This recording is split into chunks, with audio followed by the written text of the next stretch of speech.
Right, I've been shooting this CZ557 and I quite like it. Unfortunately, so far it's been very windy, so timing shots and trying to get through the wind has been a tricky thing. And what I also want to do, while I've got a bit of a day off, is have a go and see if I can adjust the trigger slightly. Because CZ market this rifle with an adjustable trigger. So, it's not so much that I want to make it lighter, I want to just take out a little bit of the creep on it. So, I'm going to strip the rifle down and have a look. Because if they advertise it can be done, lots of people are going to want to do it. I'll just release the tension on that one.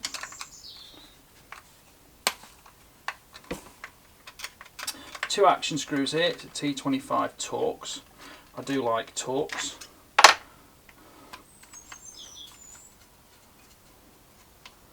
And let's see what we can adjust.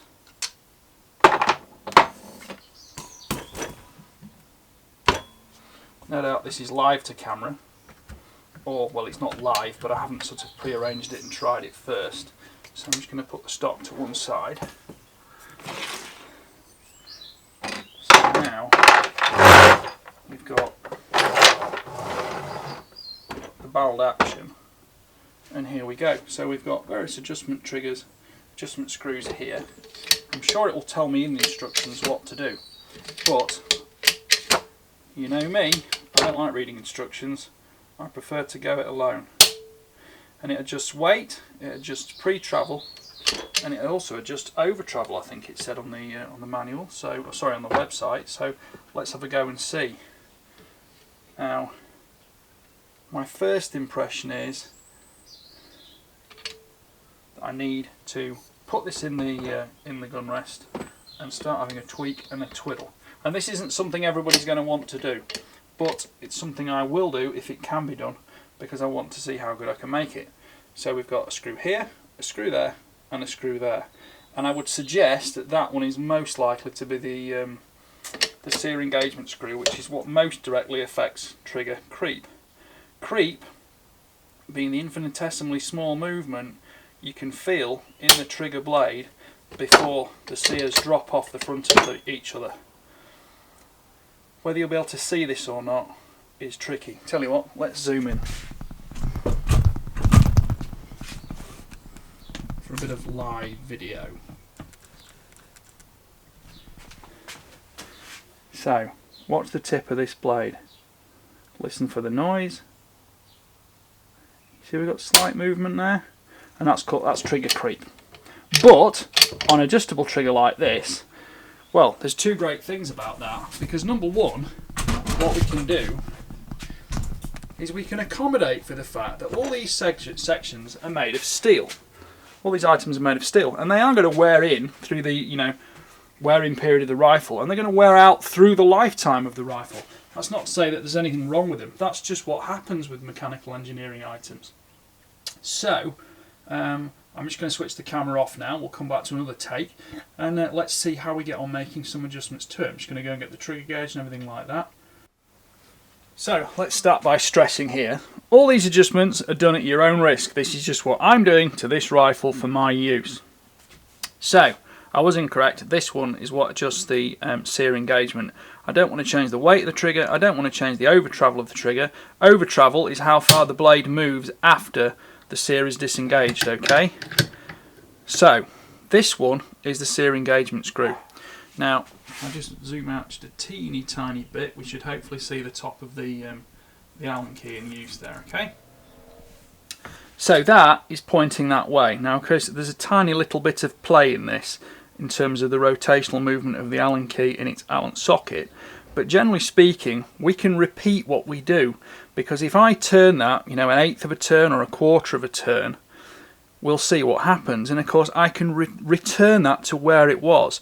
So if I just belt straight round there and fire off the gun, that's a half turn. It probably fired about there, but I can put it straight back to there, without making any mechanical changes, and that'll be back to the point where I had a slight amount of trigger creep. Now, there are various manuals and instructions for doing things like this, and the general rule of thumb is you can turn this until the trigger fires. Okay, being very careful not to put pressure on the blade, just rotational on that screw. And we will steadily fire somewhere here, I'm thinking. Go on. Okay, we fired there. Right. So one general rule of thumb is you go back from that point a quarter turn, which would be there. Now that, and I need to remember, if I take this Allen key out, I'm going to put it back in that rotation, because if you remember, there was the factory set point and there is my point. So I can try this now. This is mounted in a vise, so it's solid and I can feel everything that's going on. Now that breaks a lot more crisply. Okay, some people might say, oh, it's not as safe and blah blah blah. And if you were adjusting the spring tension down and getting, just ounces of trigger weight or grams of trigger weight, that runs more risk. But when you've got more force in the system with the springs and you just go for that crisp break, the weight of the steel and the components themselves aren't bumping and bouncing around when the gun gets jolted, so you're less likely going to ever have dry fire issues like that. So let's just put this back in, and we know it went in there. And part of the reason for doing this on video is that you can repeat anything. So if I go back there, I've got back to discernible creep. And if I squeeze through, firing point, just running through it all again, is somewhere here. Generally, the steadier you do this, the more crisp it's going to be. So I'm going to go from there now. I'm going to go a quarter turn back, which is there. And that is where I'm going to experiment on from now. Now, here are the caveats. And again, I take no responsibility for what you do to your own rifle. But in my rifle, what I will be doing is, I'll be putting it back in the stock, which is just on the workbench over here. And I will be drop testing this trigger.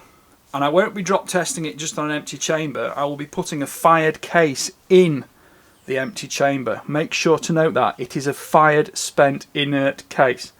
It puts a slightly different amount of pressure on the bolt face, and it makes sure the rifle is in the condition it would have been in when firing normally anyway, because slight movements in that bolt longitudinally might affect things like this. But also, what I want to make sure is if I bounce that gun down, bang it hard on a surface on the recoil pad with it vertically pointing upwards, I don't want the weight of this trigger to overwhelm the internal spring tension and sear tension. Right, I've just got the trigger pull gauge now, it's the Lyman pull gauge. Click ready. I'm going to do it in grams just because life's simple in grams for me. And I'm going to do a pull test on that. And that trigger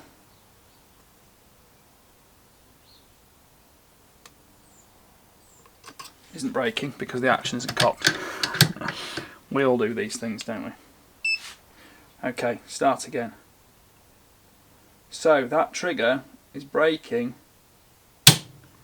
at 1311 grams. So I'll do that a few times to get an average, because none of these things are perfect in terms of consistency. They're all electronic tool. Nice linear pull, steady application. 1461. Let's just do one more.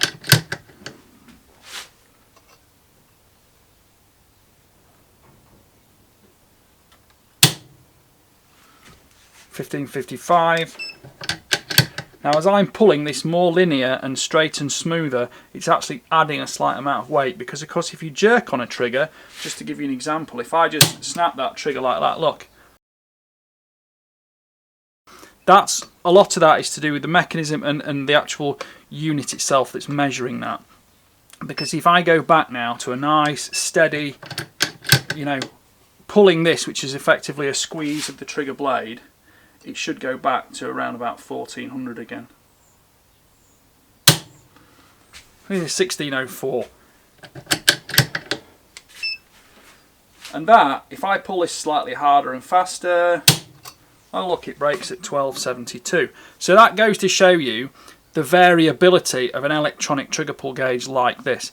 The way to really measure a trigger is to use fixed pull weights vertically with no human interaction, because as you can see, the speed at which this is tensioned changes the weight slightly.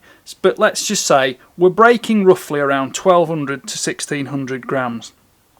But what's most important is that now we've got a lovely squeeze. So when this goes back in the stock and I test it further, and I'm going to make note now that that's pointing there. If I went to there, which is about 1/8 of a turn back from firing point, this will feel even crisper. And it does. It's beautiful, beautiful. But we have to err on the side of caution. So I'm going to start with it at a 1/4 turn. And if a 1/4 turn feels satisfactory, because it was about a 1/2 turn from the factory, that's what I'm going to stick with after I've done my safety testing on it. And of course, none of this takes over from the fact that you need full safe rifle handling procedures. Obviously, do this with an empty rifle, unloaded, check it. Safety is first, and I take no responsibility for what you want to do with it. That feels beautiful now. Let's just see if I can get a weight measurement off that.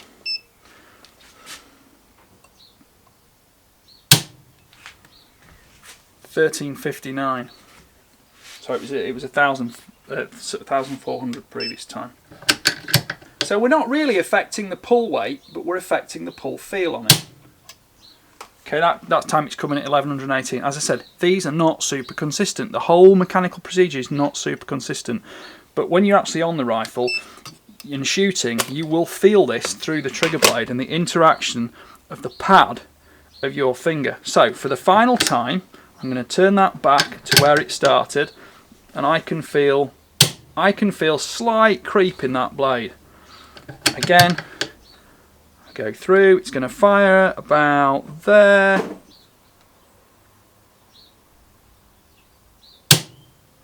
And I'm going to go back a 1/4 turn as I did before. And that now feels virtually creep free and much nicer. And this is something you might do after the rifle's had its first few hundred rounds. Everything's bedded in. And I'm going to say it again, I take no responsibility for your actions, they are your actions. But that has significantly improved the feel of that trigger. Now, at sort of 12 to 1500 grams as the weight is there, that's about 2.5 pounds. That is ideal for me as a sporting rifle. This one's a 308, so as a sporting rifle I might be wearing gloves, could be cold, etc, etc, etc. And I have now got a reliable, consistent trigger feel. I'll take this out, reset the camera and try and do a bump test just to show you what one of those is. So you probably noticed on the rifle when we took it out, slightly oily finish on it because it's been wiped down with an oily cloth in the factory before it's been put in the rifle. This is good because it helps corrosion resistance and it prevents moisture attacking it. Now that might account for the storage time it takes to get from the factory. This is a CZ rifle made in the Czech Republic. You know, through storage, through shipping, through storage with the distributor, etc, etc. Now when I put this back together, although you know this is an oily cloth I'm rubbing it down with, what's most important is I'm taking all my fingerprints off this. That's not to do anything suspicious. That's because human fingerprints and human sweat is actually quite corrosive. Some people's is a bit saltier than others, but it's worth doing. So I'm just going to pop that magazine down again just so it's out of the way. Turn this over. And you'll notice I've left the scope on partly for the reason that I can hold the gun by the scope. If you can't hold a gun by its scope without worrying that you're affecting something, there is something wrong with your scope mounting solution, because that needs to be absolutely solid. And that has gone straight back in there. Got recoil lugs underneath here. And it's snug enough in this inlet, which is a good factor. That is snug enough in its inlet that I've actually re-engaged the BDL floor plate on its spring. And it hasn't lifted the action, hasn't lifted the action out of the stock. Now that says a lot about the fact that that is very well specified to fit onto the steel action. But that doesn't say we're going to shoot it that way. So let's turn it back over.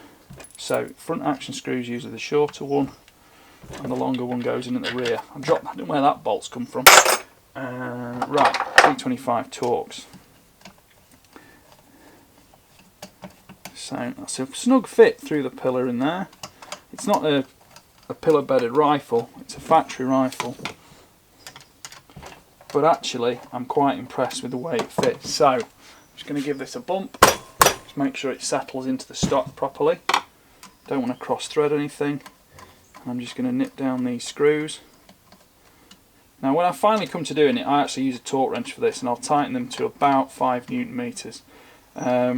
64 inch-pounds I think is specified by a lot of American manufacturers, but it can vary. And to me, consistency, it doesn't need to be hauled on, to be honest. And if the rifle is actually stressing the stock because it's a bad inlet rifle, it just makes life tough.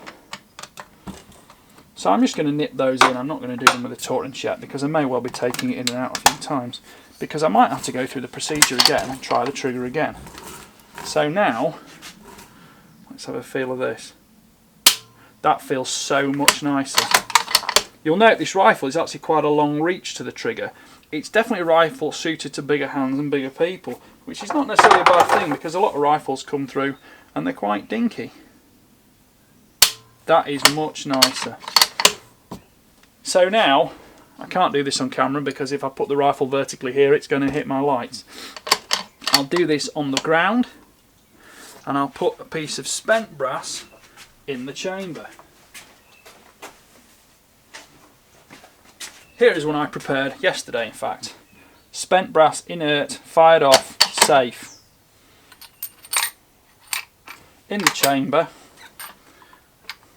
These are often a bit of a fiddle to get in because of course they've got no bullet in the end to align them now, have they? That's in there. The trigger still feels the same, but it hasn't quite got the same movement in the bolt or anything because the bolt's now snug fitting with its properly head-spaced cartridge. And now, I can't show you here because my barrel's going to hit my light, but effectively I'm going to do this on the ground and see how that will fire or not. And the amount you bang it, the amount you drop it, depends on the surface. I've actually got a rubber mat on the floor here. Let me show you that rubber mat on the floor. It might not be in focus, but you get the idea. And I'm just going to do that happily. And then we'll come back up here. Hopefully something like in focus. Problem with all this lockdown thing is I can't have my cameraman here. So now that cocked action indicator is still out, still live, and the trigger, oh beautiful, eh? Safety catch on the other side, still working, still disengaging. So that has taken you through how I have just adjusted that CZ557 just to improve the trigger pull slightly. I've not gone super light. I don't really like going super light with triggers, and if they can be made nice and crisp, it's great to be able to just put your finger on the blade and just feel that pressure building, you know, 1, 2, 3, 4, 5 grams. You know, there's not 5 grams there, it's more like 1400, but if you're adding, you know, just thinking about it, 1 gram at a time, that actually gives you quite a consistent trigger pull. So there we go. I hope you've enjoyed that little video. This one, joyfully, is not going to be monetized because YouTube will ban it straight away if it's monetized because it involves gun dismantling and repair. So, if you like my channel, please like, please subscribe, please comment and click the notification bell so you can watch more of my videos because I'm doing more and more and more as days go by. This is CZ557. It's called the Eclipse model, I believe. It's 308, 21-inch barrel. And you know what? I shot it the other day and I rather like it. Put a Z4 on it, and I'm hopefully going to do a full video review on this rifle if the weather satisfies. I'm going to check the twist rate on the barrel as well. It tended to prefer the heavier bullets, the 178 Hornady ELD-X. 150s and 165 shot well, but not as well as the heavier ones. Okay, there's many variations in all of these things, and it's a sporting rifle. It comes with a test group. And what I want to see is whether this is going to put 3 shots every time at 100 yards or 100 metres, which is my preference, which is 109 yards. And I want to put 3 shots every time inside that magic MOA group, which at 100 yards is an inch or 25.4 millimetres, near enough. At 100 metres it's nearer to 30 millimetres. But regardless of that, this is a sporting rifle. Group sizes do not make it an effective gun. What makes it an effective gun is consistent performance on target that you can rely on when you are hunting, with good handling characteristics, safe handling characteristics, and comfortable ergonomics that suit you as a shooter. And that is what my channel is about. Thanks for watching. Bye for now.